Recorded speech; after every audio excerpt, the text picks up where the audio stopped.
This is Hany spice and kitchen. ಇವತ್ತು ಎಣ್ಗಾಯಿ gravy ಮಾಡುವ ವಿಧಾನ ಹೇಳ್ಕೊಡ್ತೀನಿ ಬನ್ನಿ. ಅದಕ್ಕೂ ಮುಂಚೆ ನನ್ನ ಯೂಟ್ಯೂಬ್ ಚಾನಲ್ನ ಸಬ್ಸ್ಕ್ರೈಬ್ ಮಾಡಿ, ಬೆಲ್ ಐಕಾನ್ ಪ್ರೆಸ್ ಮಾಡಿ, ಶೇರ್ ಮಾಡಿ, ಕಮೆಂಟ್ಸ್ ಮಾಡಿ.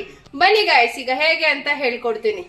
ನೋಡಿ ಗಾಯ್ಸ್, ನಾವು ಇಷ್ಟು ಬದನೆಕಾಯಿ ತಗೊಂಡಿದೀವಿ, ಮತ್ತೆ ಒಂದು ಟೊಮೊಟೊ ಕಟ್ ಮಾಡಿ ಇಟ್ಕೊಂಡಿದೀವಿ. ಅದಾದ್ಮೇಲೆ ಗೋಡಂಬಿ, ಚಕ್ಕೆ ಲವಂಗ, ಶುಂಠಿ ತಗೊಂಡಿದೀವಿ. ಅದಾದ್ಮೇಲೆ ಅರಿಶಿನ ತಗೊಂಡಿದೀವಿ. ಅದಾದ್ಮೇಲೆ ಕಾಯಿ, ಗಸಗಸೆ ತಗೊಂಡಿದೀವಿ. ಈರುಳ್ಳಿ ಸಣ್ಣದಾಗಿ ಕಟ್ ಮಾಡ್ಕೊಂಡಿದೀವಿ. ಇನ್ನೊಂದು ಈರುಳ್ಳಿ ದೊಡ್ಡದಾಗಿ ಕಟ್ ಮಾಡ್ಕೊಂಡಿದೀವಿ. ಅದಲ್ಲದೆ ಕೊತ್ತಂಬರಿ ಸೊಪ್ಪು ತಗೊಂಡಿದೀವಿ. ಉಪ್ಪು, ರುಚಿಗೆ ತಕ್ಕಷ್ಟು ಉಪ್ಪು ತಗೊಂಡಿದೀವಿ. ಅದಾದ್ಮೇಲೆ ಚಿಲ್ಲಿ ಪೌಡರ್ ತಗೊಂಡಿದೀವಿ. ಬನ್ನಿ ಗಾಯ್ಸ್, ಈಗ ಹೇಗೆ ಅಂತ ಹೇಳ್ಕೊಡ್ತೀನಿ. ನೋಡಿ ಗಾಯ್ಸ್, ಇವಾಗ ಮಸಾಲೆಗೆ ಏನೇನು ಬೇಕು ಅಂತ ಹೇಳ್ತೀನಿ. ಗೋಡಂಬಿ, ಶುಂಠಿ, ಚಕ್ಕೆ ಲವಂಗ, ಕಾಯಿ, ಗಸಗಸೆ, ಮತ್ತೆ ಈರುಳ್ಳಿ, ಕೊತ್ತಂಬರಿ ಸೊಪ್ಪು, ಮತ್ತೆ ಒಂದು ಟೊಮೆಟೊ, ಚಿಲ್ಲಿ ಪೌಡರ್, ಮತ್ತೆ ಅರಿಶಿನ. ಗೈಸ್, ಇವಾಗ ಬನ್ನಿ ಒಂದು ಪ್ಯಾನ್ ಇಟ್ಕೊಳ್ಳೋಣ. ನೋಡಿ ಗೈಸ್, ಇವಾಗ ಪ್ಯಾನ್ ಇಟ್ಕೊಂಡಿದೀವಿ. ಗೈಸ್ ನೋಡಿ, ಇವಾಗ ನಾವು ಆಯಿಲ್ ಹಾಕೊಳ್ತಾ ಇದ್ದೀವಿ.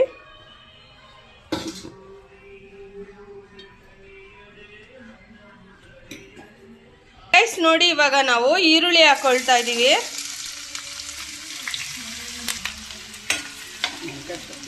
ನೋಡಿ, ಆನಿಯನ್ ಫುಲ್ ಬ್ರೌನ್ ಕಲರ್ ಆಗೋವರೆಗೂ ಎಣ್ಣೆಯಲ್ಲಿ ನಾವು ಫ್ರೈ ಮಾಡ್ಕೋಬೇಕು.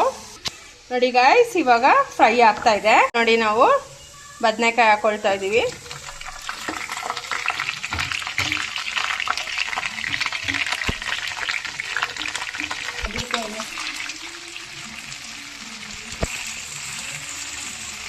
ಗೈಸ್, ಇವಾಗ ಒಂದು 5 ಮಿನಿಟ್ಸ್ ಎಣ್ಣೆಲಿ ಬೇಯಲಿ. ನೋಡಿ ಗೈಸ್, ಇವಾಗ ಬ್ರೌನ್ ಕಲರ್ ಆಗಿದೆ. ನೋಡಿ, ಬ್ರೌನ್ ಕಲರ್ ಆಗಿದೆ. ಎಣ್ಣೆಲೆಲ್ಲ ಚೆನ್ನಾಗಿ ಫ್ರೈ ಆಗಿದೆ. 1/2 ಸ್ಪೂನ್ ಅರಿಶಿನ ಹಾಕೊಳ್ಳೋಣ. ಈಗ ಚಿಲ್ಲಿ ಪೌಡರ್ ಹಾಕೊಳ್ಳೋಣ, 1/2 ಸ್ಪೂನು. ಗೈಸ್, ನಾವು ಮಸಾಲೆಗೂ ಹಾಕೊಂಡಿರ್ತೀವಿ, ಹಂಗೆ ಇವಾಗ ಎಣ್ಣೆಲಿ ಫ್ರೈ ಆಗೋಕ್ಕೂ ಹಾಕೊಂಡ್ರೆ ಟೇಸ್ಟ್ ಚೆನ್ನಾಗಿರುತ್ತೆ. ಗೈಸ್, ಈಗ ರುಚಿಗೆ ತಕ್ಕಷ್ಟು ಉಪ್ಪು ಹಾಕೊಳ್ಳೋಣ. ನಾವು ಟೊಮೆಟೊ ಹಾಕೊಳ್ತಾ ಇದ್ದೀವಿ. ಈರುಳ್ಳಿ ಹಾಕೊಳ್ತಾ ಇದ್ದೀವಿ. ನೋಡಿ, ಇವಾಗ ಚಿಲ್ಲಿ ಪೌಡರ್ ಹಾಕೊಳ್ತಾ ಇದ್ದೀವಿ, 1/2 ಸ್ಪೂನು. ಇವಾಗ ಮಸಾಲೆ ಆಗಿದೆ. ನೆಕ್ಸ್ಟ್ ನಾವು ಇನ್ನೊಂದು ಮಸಾಲೆ ಮಾಡ್ಕೊಳ್ಳೋಣ. ಇವಾಗ ನೋಡಿ, ನಾವು ಮಸಾಲೆ ಹಾಕೊಳ್ತಾ ಇದ್ದೀವಿ. ಮಸಾಲೆ ಹಾಕೊಂಡು ಎಲ್ಲ ಮಸಾಲೆ ನೀಟಾಗಿ ಫ್ರೈ ಆಗಲಿ. ಈಗ ಒಂದು 5 ಮಿನಿಟ್ಸ್ ಇಟ್ಕೊಂಡು ಒಂದು 5 ಮಿನಿಟ್ಸ್ ಸಿಮ್ಮಲ್ಲಿ ಇಟ್ಕೊಳ್ಳೋಣ.